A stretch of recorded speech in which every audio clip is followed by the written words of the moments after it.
Hello, hello, hello, hello. Gusto ko mag-share sa inyo ng experience ko tungkol sa bago kong cellphone na namili. Nagsulat na ako dito but hindi ako masaya doon sa nangyari kasi I'm not happy. Like, nagaganon-ganon siya, day. So, ngayon I'm using a microphone. Secret, saan ko nilagay?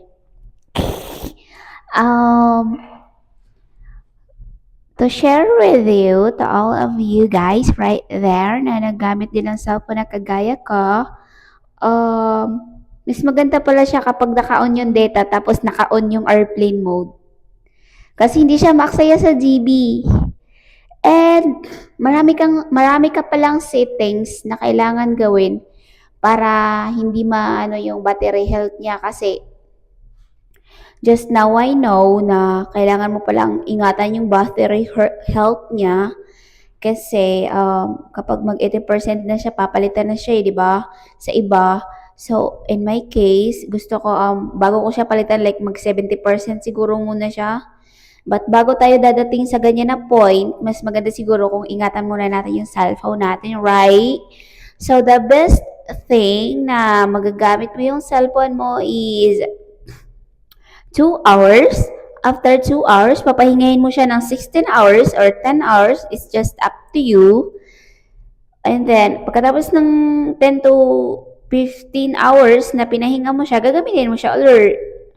Yun na yung pwede kang mag-game, mag-eche-eche-eche. It's up to you. And not only that,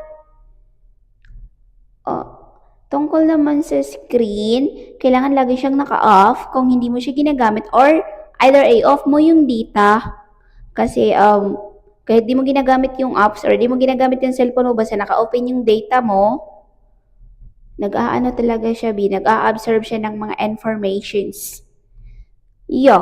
Oops, nakita yung and hello, is this me?